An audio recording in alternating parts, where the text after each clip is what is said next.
Pain has a strange way of entering your life without permission. It doesn't ask if you're ready. It simply arrives and settles into the corners of your days, shaping you in ways you don't notice at first. Most people try to ignore it, hide it behind distractions, or bury it under temporary escapes. But the reality is simple. The moment you stop running from pain is the moment you actually begin to understand yourself. I used to believe that strong people don't break, that the ones who seem confident and composed were somehow born different. But over time I realized that strong people break just as often as anyone else. The only difference is that they rebuild themselves quietly and consistently until the pieces start to make sense again. I once knew a boy who grew up in a broken family, the kind where arguments echo longer than laughter and silence becomes a normal part of the atmosphere. He learned early that love can be unpredictable, and that home is not always the safest place. He carried his pain silently, not because he wanted to be brave, but because he didn't know what it felt like to be understood. What surprised me wasn't the difficulty of his life. It was the way he eventually transformed it. The turning point wasn't dramatic. There was no inspirational moment, no empowering soundtrack.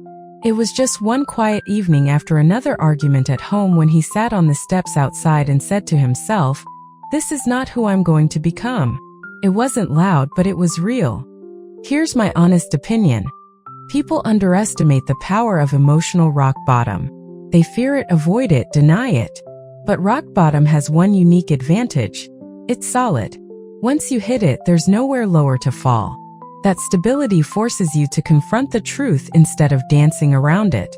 I've seen many people cling to excuses like life rafts. My parents were toxic. My past is too heavy. My environment is awful. My chances are low. Fine, maybe all of that is true. But excuses are tools for staying stuck. They protect your limitations, not your potential. There's a philosophy I deeply believe in. Pain is not your enemy. Unprocessed pain is. Pain that you try to suppress becomes trauma.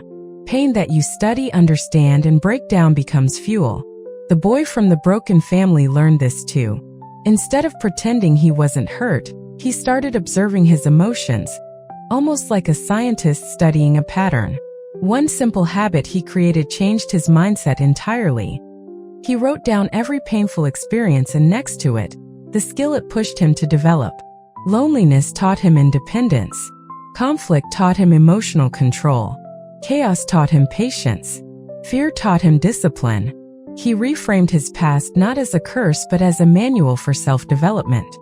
Another story comes to mind. A girl whose father left without a word when she was 12. She spent years trying to understand why someone could disappear so easily.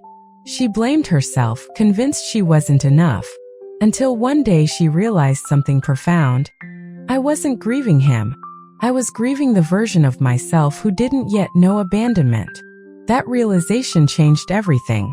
Instead of chasing the answers she would never get, she redirected her energy toward learning how emotional wounds shape behavior. She studied psychology, self-awareness, attachment theory. She rebuilt her identity from knowledge, not self-blame. Today she helps others understand their own stories, not because she never felt pain, but because she mastered the ability to transform it. Here's the harsh truth. Most people want success without changing their identity. They want peace without changing their habits. They want clarity without confronting their weaknesses. But anyone who truly rises from a painful past or a broken environment eventually makes the same decision. They stop negotiating with their former self. You cannot build a new life with the same mindset that created the old one. One life hack I often share is this. Whenever you face a difficult decision, ask yourself, which version of me is choosing this, the wounded version or the future version? If it's the wounded version, wait. If it's the future version, act. This simple question can save years of repeating the same cycles. The boy I mentioned earlier used discipline as his anchor. He didn't chase motivation because he understood how unreliable it was. He focused on small, consistent actions, waking up slightly earlier, exercising, reading, improving himself in ways no one could see. Discipline didn't erase his pain, but it gave him control, and control gave him peace. Growth rarely feels like progress. It feels like discomfort, resistance, and emotional friction. But direction matters more than speed. Pain gave him direction. Loss gave him clarity. Struggle gave him structure. Years later, when his life became stable, he understood something many people never realize. You are not defined by the pain you inherited. You're defined by the decisions you make once you recognize that pain. Your past can either be your prison or your teacher. And broken families do not automatically create broken people. They create individuals who learn to rebuild from scratch. So here is my philosophy, shaped by everything I've witnessed and lived. You don't choose the pain you start with, but you absolutely choose the power you end with.